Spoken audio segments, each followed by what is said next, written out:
The Wonderful Wizard of Oz, Chapter 3, How Dorothy Saved the Scarecrow. When Dorothy was left alone, she began to feel hungry, so she went to the cupboard and cut herself some bread, which she spread with butter. She gave some to Toto, and taking a pail from the shelf, she carried it down to the little brook and filled it with clear, sparkling water. Toto ran over to the trees and began to bark at the bird sitting there. Dorothy went to get him, and saw such delicious fruit hanging from the branches that she gathered some of it, finding it just what she wanted to help out her breakfast. Then she went back to the house, and having helped herself and Toto to a good drink of that cool, clear water, she set about making ready for the journey to the City of Emeralds. Dorothy had only one other dress, but that happened to be clean and hanging on a peg beside her bed. It was gingham, with checks of white and blue, and although the blue was somewhat faded with many washings, it was still a pretty frock. The girl washed herself carefully, dressed herself in the clean gingham, and tied her pink sunbonnet on her head. She took a little basket and filled it with bread from the cupboard, laying a white cloth over the top. Then she looked down at her feet and noticed how old and worn her shoes were. "They surely will never do for a long journey, Toto," she said, and Toto looked up into her face with his little black eyes and wagged his tail to show he knew what she meant. At that moment, Dorothy saw lying on the table the silver shoes that had belonged to the Witch of the East. "I wonder if they will fit me," she said to Toto. "They would be just the thing to take a long walk in, for they could not wear out." She took off her old leather shoes and tried on the silver ones, which fitted her as well as if they had been made for her. Finally, she picked up her basket. "Come along, Toto," she said. "We will go to the Emerald City and ask the Great Oz how to get back to Kansas again." She closed the door, locked it, and put the key carefully in the pocket of her dress. And so, with Toto trotting along soberly behind her, she started on her journey. There were several roads nearby, but it did not take her long to find the one paved with yellow brick. Within a short time she was walking briskly toward the Emerald City, her silver shoes tinkling merrily on the hard yellow roadbed. The sun shone bright, and the birds sang sweet, and Dorothy did not feel nearly as bad as you might think a little girl would who had been suddenly whisked away from her own country and set down in the midst of a strange land. She was surprised, as she walked along, to see how pretty the country was about her. There were neat fences at the side of the road, painted a dainty blue color, and beyond them were fields of grain and vegetables in abundance. Evidently the Munchkins were good farmers and able to raise large crops.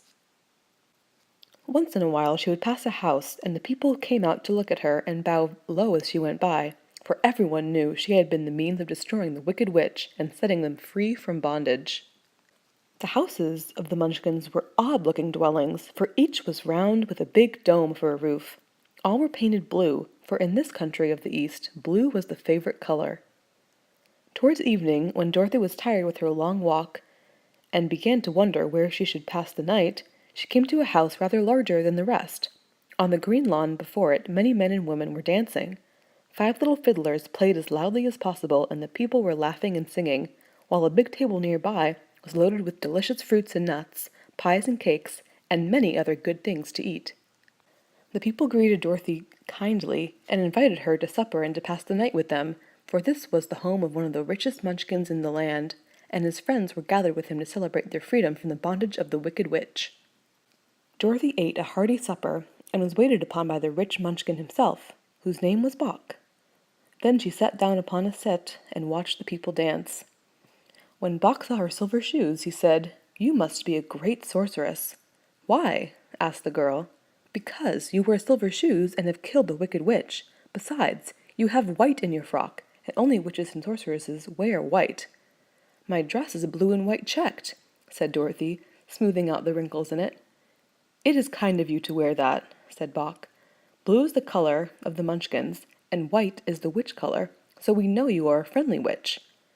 Dorothy did not know what to say to this, for all the people seemed to think her a witch, and she knew very well she was only an ordinary little girl who had come by the chance of a cyclone into a strange land. When she had tired watching the dancing, Bok led her into the house, where he gave her a room with a pretty bed in it. The sheets were made of blue cloth, and Dorothy slept soundly in them till morning, with Toto curled up on the blue rug beside her. She ate a hearty breakfast and watched a wee Munchkin baby, who played with Toto and pulled its tail and crowed and laughed in a way that greatly amused Dorothy. Toto was finding curiosity to all the people, for they had never seen a dog before. "How far is it to Emerald City?" the girl asked. "I do not know," answered Bok gravely, "for I have never been there. It is better for people to keep away from Oz, unless they have business with him. But it is a long way to the Emerald City, and it will take you many days. The country here is rich and pleasant, but you must pass through rough and dangerous places before you reach the end of your journey." This worried Dorothy a little, but she knew that only the Great Oz could help her get to Kansas again, so she bravely resolved not to turn back. She bade her friends goodbye and again started along the road of yellow brick. When she had gone several miles, she thought she would stop to rest, and so climbed to the top of the fence beside the road and sat down. There was a great cornfield beyond the fence, and not far away she saw a scarecrow placed high on a pole to keep the birds from the ripe corn. Dorothy leaned her chin upon her hand and gazed thoughtfully at the scarecrow. Its head was a small sack stuffed with straw, with eyes, nose, and mouth painted on it to represent a face. An old pointed blue hat, that had belonged to some munchkin, was perched on this head, and the rest of the figure was a blue suit of clothes, worn and faded, which had also been stuffed with straw.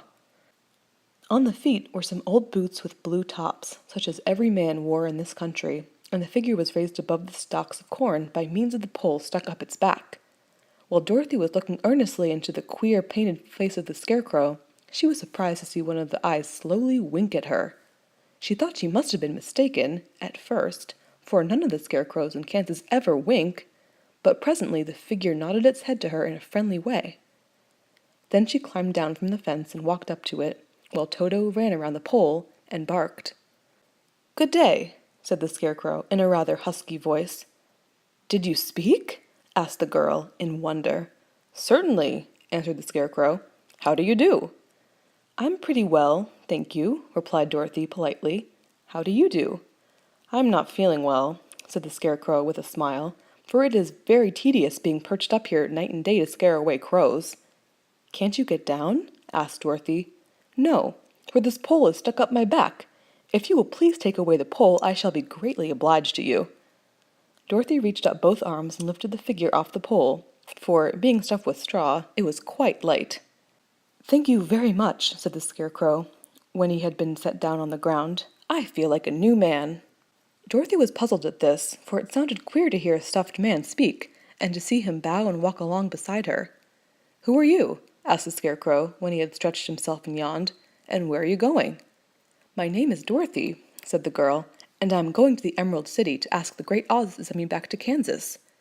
"Where is the Emerald City?" he inquired, "and who is Oz?" "Why, don't you know?" she returned in surprise. "No, indeed, I don't know anything. You see, I am stuffed, so I have no brains at all," he answered sadly. "Oh," said Dorothy, "I'm awfully sorry for you." "Do you think," he asked, "if I go to the Emerald City with you, that the Great Oz would give me some brains?" "I cannot tell," she returned, "but you may come with me if you like. If Oz will not give you any brains, you will be no worse off than you are now." "That is true," said the scarecrow. "You see," he continued confidentially, "I don't mind my legs and arms and body being stuffed, because I cannot get hurt. If anyone treads on my toes or sticks a pin in me, it doesn't matter, for I can't feel it. But I do not want people to call me a fool, and if my head stays stuffed with straw instead of with brains, as yours is, how am I ever to know anything?" "I understand how you feel," said the little girl, who was truly sorry for him. "If you will come with me, I'll ask Oz to do all he can for you." "Thank you," he answered gratefully. They walked back to the road. Dorothy helped him over the fence, and they started along the path of yellow brick for the Emerald City. Toto did not like this addition to the party at first. He smelled around the stuffed man as if he suspected there might be a nest of rats in the straw, and he often growled in an unfriendly way at the scarecrow. "Don't mind Toto," said Dorothy to her new friend. "He never bites." "Oh, I'm not afraid," replied the scarecrow. "He can't hurt the straw. Do let me carry that basket for you. I shall not mind it, for I can't get tired. I'll tell you a secret," he continued as he walked along. "There is only one thing in the world I am afraid of." "What is that?" asked Dorothy. "The Munchkin farmer who made you?" "No," answered the scarecrow. "It's a lighted match."